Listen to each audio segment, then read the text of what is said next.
Hello students, welcome back. Welcome to the part 8 of chapter 3 P block elements. I hope you have done very well till now. अभी तक आपने सारा कर लिया होगा जितना हमने कराया है। लास्ट पार्ट में हमने फॉस्फोरस स्टार्ट कराया था, तो उसमें हमने फॉस्फोरस के एलोट्रोप्स आपको कराए थे और फॉस्फिन गैस आपको कराई थी। वहाँ तक सभी को क्लियर हो चुका होगा। अब हम आगे चलेंगे। अब हम आगे बात करते हैं फॉस्फोरस हैलाइड्स की।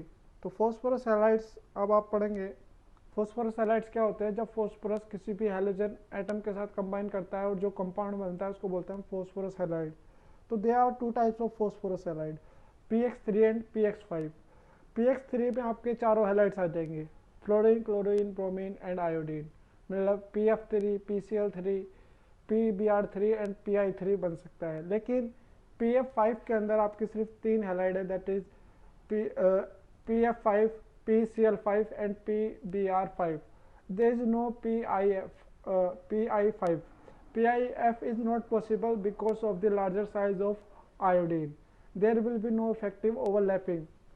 That's why PIF is not possible. ठीक है, अब हम बात करेंगे। दो हैलाइड्स आपको पढ़ने हैं यहाँ पर, phosphorus trichloride and phosphorus pentachloride. तो सबसे पहले हम पढ़ेंगे फॉस्फोरस ट्राइक्लोराइड। तो फॉस्फोरस ट्राइक्लोराइड में सबसे पहले आती है प्रिपरेशन। तो phosphorus trichloride prepared by passing the dry chlorine gas over the heated white phosphorus. जब हम ड्राई क्लोरीन गैस को वाइट फास्फोरस के ऊपर पास करेंगे, हीटेड होना चाहिए वो, तो आपको क्या मिल जाएगा? P4 plus 6Cl2 it will give 4PCl3। ठीक है, it is a simple method. Next method हम इसकी बात करते हैं। It is obtained by the action of thionyl chloride. Thionyl chloride का फॉर्मूला होता है SOCl2। थायोनिल क्लोराइड और हीटेड फॉस्फोरस की रिएक्शन से भी आपको क्या मिल सकता है? फॉस्फोरस ट्राइक्लोराइड मिल सकता है। That is P4 plus 8 SOCl2 it will give 4PCl3 plus 4SO2 plus 2S2Cl2। S2Cl2 क्या है यहाँ पर? सल्फर पर क्लोराइड। S2Cl2 सल्फर पर क्लोराइड। ठीक है, इसके बाद हम बात करेंगे प्रॉपर्टीज़। प्रॉपर्टीज़ में ये कंबाइंड प्रॉपर्टीज़ हैं। There is no separate property because it is no so length topic. तो प्रॉपर्टीज़ में पहली प्रॉपर्टी आती है that is colourless oily liquid. ये लिक्विड फॉर्म में मिलता है और ऑयली लगता है, लेकिन इट इज़ कलरलेस, इसके ऊपर कोई भी कलर नहीं होता है। एंड सेकंड प्रॉपर्टी में क्या है कि अगर it comes in the contact with moisture, या एयर में आपने इसको रख रखा और एयर के अंदर क्या होती है? मॉइस्चर आ जाती है, then it will get hydrolysed to form phosphorus acid या फॉस्फोनिक एसिड। ठीक है, PCl3 plus 3S2 it will give S3PO3 plus 3HCl। And HCl यहाँ पर एक फ्यूम्स की फॉर्म में निकलता है। तो जब भी ये मॉइस्चर की प्रेजेंस में आता है, there will be formation of fumes of HCl due to this reaction. PCl3 plus 3S2 it will give S3PO3 plus 3HCl। ठीक है, यहाँ पर HCl के हमें क्या मिलती है? फ्यूम्स मिलती है due to the reaction of PCl3 with moisture present in the air. It also reacts with organic compounds. मतलब अगर आपके पास इस तरीके के कुछ ऑर्गेनिक कंपाउंड्स हैं जिनके लास्ट में OH ग्रुप आता है, तो वो OH ग्रुप किससे रिप्लेस हो जाता है? Cl से, and you will get the chloro compounds. ठीक है, क्लोराइड्स, उस कंपाउंड्स के क्लोराइड, जैसे CH3COH है, इसमें OH आ गया तो आपको PCl3 से रिएक्शन किया तो 3CH3CO Cl प्लस S3PO3 बन गया। उसी तरीके से एक और रिएक्शन है 3CH3CH2OH plus PCl3 it will give 3CH2Cl plus S3PO3। तो OH की जगह यहाँ पर क्या आ गया? सिंपल Cl आ गया, and you have seen this. अब हम बात करते हैं structure of PCl3 and hybridisation. तो स्ट्रक्चर क्या होती है? Structure just like ammonia. क्या होता है? फॉस्फोरस के आउटरमोस्ट सेल में 5 इलेक्ट्रॉन है। 5 में से 3 इलेक्ट्रॉन कहाँ पर कंज्यूम हो गए? Bonding with the Cl atom, chlorine atom के साथ बॉन्डिंग में कंज्यूम हो गए। और Cl के ऊपर P के ऊपर क्या बच गया? 2 इलेक्ट्रॉन बच गया एज ए लोन पेयर। तो आप बता सकते हैं इसमें 3 बॉन्ड पेयर हो गया और एक लोन पेयर हो गया, तो टोटल स्टडी फैक्टर कितना हो गया? 4। तो 4 के लिए हाइब्रिडाइजेशन क्या होता है sp3 और स्ट्रक्चर क्या हो जाती है ट्राइगोनल पिरामिडल, क्योंकि एक बॉन्ड पेयर की जगह क्या आ जाता है एक लोन पेयर आ जाता है। ठीक है, अब हम सेकंड इसका क्या पढ़ेंगे, सेकंड हाईलाइट पढ़ेंगे that is phosphorus pentachloride that is PCl5। तो पहले प्रिपरेशन सिंपल है, अगर आप एक्सेस क्लोरीन यूज करते हैं, excess dry chlorine is passed over the heated white phosphorus then you will get phosphorus pentachloride. अगर आप लिमिटेड अमाउंट में करते हो तो तब तो PCl3 बनता है, और जब आप एक्सेस क्लोरीन गैस यूज करते हो तो क्या बनेगा PCl5 बनेगा। तो P4 plus 10Cl2 it will give 4PCl5। ठीक है, नेक्स्ट मेथड है इसका, it is also prepared by the reaction of white phosphorus with sulphuryl chloride. Sulphuryl chloride का फॉर्मूला क्या होता है SO2Cl2, थाइनल क्लोराइड का फॉर्मूला SO2Cl2 और इसका फॉर्मूला होता है SO2Cl2। यहाँ पर हम इसकी रिएक्शन करेंगे P4 plus 10 SO2Cl2 it will give 4PCl5 plus 10 SO2। ठीक है, आगे समझ में। नेक्स्ट हम इसकी प्रॉपर्टीज की बात करते हैं। प्रॉपर्टीज में पहला आता है it is yellowish white powder. ये पाउडर फॉर्म में होता है लेकिन वो वाइट होता है लेकिन थोड़ा पीले से पन पर होता है। ठीक है, और it is also get hydrolyse in the moist air. अगर एयर के अंदर मॉइस्चर है तो ये भी हाइड्रोलाइज हो जाएगा। पहले ये बनाएगा POCl3, कैसे PCl5 plus H2 it will give POCl3 plus 2HCl, fumes बन गई। लेकिन वो PCl3 भी वापस से वाटर के साथ रिएक्शन करके क्या बनाएगा फॉस्फोरिक एसिड बनाएगा POCl3 plus 3H2 it will give H3PO4 plus 3HCl। ठीक है, और जब हम PCl5 को हीट करते हैं, पहले तो ये सबलाइम होता है, फिर इसको ज़्यादा हार्ड हीटिंग करने पर क्या बन जाता है ये डिकम्पोज होता है PCl3 और Cl2 में। ठीक है, अगर आपसे पूछा जाए PCl5 के ऊपर हीटिंग का क्या इफेक्ट पड़ता है तो आप बताएंगे अगर लोअर टेम्परेचर पर तो पहले ये सबलाइम हो जाएगा, then it will dissociate into PCl3 and Cl2। ठीक है, नेक्स्ट हम बात करते हैं ऑर्गेनिक कंपाउंड्स के साथ। तो जिन ऑर्गेनिक कंपाउंड्स में OH ग्रुप आता है तो वहाँ पर OH की जगह क्या आ जाता है Cl आ जाता है, जस्ट लाइक प्रीवियस रिएक्शन। तो C2H5OH plus PCl5 it will give C2H5Cl plus POCl3 plus HCl। उसी तरीके से CH3COH plus PCl5 it will give CH3COL plus POCl3 plus HCl। आगे समझ में।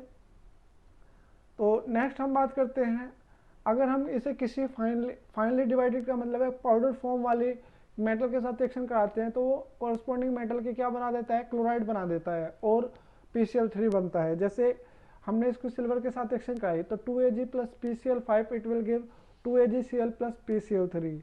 उसी तरीके से टिन के साथ Sn plus 2PCl5 it will give SnCl4 plus 2PCl3। ठीक है, यहाँ PCl5 आएगा, सॉरी 2PCl5 आएगा, इधर आप इसको सही कर लेना। ठीक है, इसके बाद हम यूजेस की बात करते हैं। तो PCl5 का मोस्टली यूज जो होता है वो ऑर्गेनिक कंपाउंड्स के क्लोरो डेरिवेटिव बनाने के लिए यूज किया जाता है। तो अगर आपसे पूछा जाए how can we make the chloro derivative of organic compounds, तो आप बताएंगे कि जिन कंपाउंड्स के लास्ट में OH ग्रुप आता है अगर उनकी रिएक्शन हम PCl5 से करा दें then you will get the chloro derivatives of organic compounds. अब हम बात करते हैं structure and hybridisation of PCl5। तो जो PCl5 है इसकी दो फॉर्म होती है, एक लिक्विड एंड गैसेस फेज में it has simple trigonal pyramidal structure. आप यहाँ पर देख सकते हो ट्राइगोनल पिरामिडल स्ट्रक्चर में क्या है 5 PCl बॉन्ड है, लेकिन इन 5 PCl बॉन्ड में से जो 2 PCl बॉन्ड होते हैं वो एक्सियल होते हैं और 3 PCl बॉन्ड क्या होते हैं इक्वेटोरियल होते हैं। और ये देखा गया है कि जो एक्सियल बॉन्ड होते हैं वो लॉन्गर होते हैं देन इक्वेटोरियल बॉन्ड। ऐसा क्यों है, क्योंकि जो एक्सियल पर जो PCl से जुड़ा हुआ है वहाँ पर बॉन्ड एंगल कितना होता है 90 डिग्री होता है। तो बॉन्ड एंगल कम होने की वजह से वहाँ पर क्या होता है रिपल्सन ज़्यादा होता है, जिसकी वजह से PCl बॉन्ड की जो लेंथ होती है वो बढ़ जाती है। इसलिए एक्सियल बॉन्ड क्या होते हैं लॉन्गर होते हैं देन इक्वेटोरियल। और इक्वेटोरियल पर बॉन्ड एंगल होता है कितना 120 डिग्री। तो लार्ज एंगल होने की वजह से there will be less repulsion, that's why equatorial bonds are not so longer than axial bond। आगे समझ में कि अगर आपसे पूछा जाए कि भाई PCl5 में एक्सेल बॉन्ड की जो बॉन्ड लेंथ होती है वो ज़्यादा होती है या एक्सेल बॉन्ड लॉन्गर होते हैं इक्वेटोरियल से, तो आप बताएंगे कि एक्सेल बॉन्ड जो होते हैं PCl5 के अंदर वो ज़्यादा क्या करते हैं, रिपल्सन एक्सपीरियंस करते हैं, जिसकी वजह से उनकी बॉन्ड लेंथ बढ़ जाती है। जबकि इक्वेटोरियल में बॉन्ड एंगल ज़्यादा है तो वहाँ पर कम रिपल्सन होता है, तो वहाँ पर बॉन्ड लेंथ नहीं बढ़ती है। और उसका लिक्विड फेज और गैसेस फेज में हाइड्रेशन क्या हो गया, sp3d हो गया। sp3d क्योंकि इसमें 5 बॉन्ड पेयर्स हैं। ठीक है, अब हम बात करते हैं सॉलिड स्टेट। तो सॉलिड स्टेट में एक आयनिक सॉलिड की तरह एग्जिस्ट करती है, जैसे PCl4 positive and PCl6 negative. तो PCl4 क्या होता है, यहाँ पर टेट्राहेड्रल होता है, और PCl नेगेटिव क्या होता है, ऑक्टाहेड्रल होता है। You can see the picture here. PCl5 positive charge है, क्योंकि पॉजिटिव है मतलब P के पास क्या होते हैं, 5 इलेक्ट्रॉन होते हैं। पॉजिटिव चार्ज है, एक इलेक्ट्रॉन इसने दे दिया और चारों इलेक्ट्रॉन के साथ क्या किया, एक एक बॉन्डिंग बना ली Cl के साथ, और क्या स्ट्रक्चर बन गई है, टेट्राहेड्रल। उसी तरीके से ऑक्टाहेड्रल फॉर्म में P के पास जब नेगेटिव है तो P के पास अब कितने इलेक्ट्रॉन होंगे, 6। एक तो नेगेटिव की वजह से और 5 इसके पास पहले से थे, और 6 इलेक्ट्रॉन के साथ इन्होंने क्या किया, क्लोरीन के साथ बॉन्डिंग कर ली and forms the octahedral structure. ठीक है, अब हम बात करते हैं oxides of phosphorus. There are 2 oxides of phosphorus, P4O6 and P4O10। P4O6 और P4O10 क्या है, ये डाइमर फॉर्म्स है किसकी, P2O3 एंड P2O5 की। डाइमर फॉर्म में इसलिए मिलती है क्योंकि वहाँ पर क्या होता है, बॉन्ड बन जाता है, मतलब P के बीच में, या आप कह सकते हो कि इफेक्टिव ओवरलैपिंग नहीं होती है मोनोमर यूनिट्स में। तो इसकी स्ट्रक्चर बहुत ज़्यादा इंपॉर्टेंट है, आप देख सकते हो। इसके स्ट्रक्चर बनाने का सिंपल तरीका है, पहले आप 4 P रखो और हर एक P के बीच में क्या रख दो, एक ऑक्सीजन रख दो। ठीक है, और फिर उनको आप क्या कर देंगे, ज्वाइन कर देंगे, then you will get the structure of P4O6। ठीक है, हर एक P के बीच में एक ऑक्सीजन आना चाहिए, सिंपल है ये। वहाँ पर P4O10 में सिंपल है, जैसे हमने P4O6 के बनाई वो उसी तरीके से बना के फिर हर एक P से ऑक्सीजन को जोड़ देंगे डबल बॉन्ड के थ्रू, जैसे कि आप देख सकते हो यहाँ पर। ठीक है, आगे समझ में, हर 2 P के बीच में एक ऑक्सीजन होना चाहिए और फिर हर एक P पे डबल बॉन्ड से ऑक्सीजन हो जाए, दैट इज़ P4O10। और जहाँ पर सिर्फ ऑक्सीजन बीच में आ रहा है 2 फॉस्फोरस के बीच में, दैट इज़ P4O6। ठीक है, इसी के साथ आज हमारा फॉस्फोरस यहीं तक कंप्लीट हो गया। नेक्स्ट में हम ऑक्सो एसिड्स ऑफ फॉस्फोरस कराएंगे। ठीक है, तो ऑक्सो एसिड्स काफ़ी लेंथी है, वो काफ़ी अच्छे से समझना है, उसमें स्ट्रक्चर्स भी आती हैं और उसकी बेसिसिटी भी पूछी जाती है। तो आज तक का ये कंप्लीट होना चाहिए। ठीक है, तो इसमें कोई भी डाउट आता है यू कैन आस्क। ठीक है, ये बहुत इंपॉर्टेंट है PCl5 वाला, जिसमें हमने सॉलिड फेज और लिक्विड फेज कराया है। सॉलिड फेज वाला बहुत ज़्यादा इंपॉर्टेंट है। सॉलिड फेज में जो ऑक्टाहेड्रल में हाइब्रिडेशन क्या होती है, sp3, और ऑक्टाहेड्रल में sp3d2 होती है। Sorry I forget to write the hybridisation, ये आप लिख लेंगे। ऑक्टाहेड्रल में क्या हो जाती है, sp3d2 हो जाती है, टेट्राहेड्रल में sp3 हो जाती है, क्योंकि sp3 में क्या है, 4 सिग्मा बॉन्ड है और ऑक्टाहेड्रल में 6 बॉन्ड है। ठीक है, तो आज के लिए सिर्फ इतना ही। इस वीडियो को लाइक करो, शेयर करो और चैनल सब्सक्राइब करो। अगर आपको कोई भी डाउट आता है वो आप हमसे पूछ सकते हैं। ठीक है, और आप अच्छे से पढ़ते रहिए, you will get the better result. Okay, आज के लिए सिर्फ इतना ही। Thank you.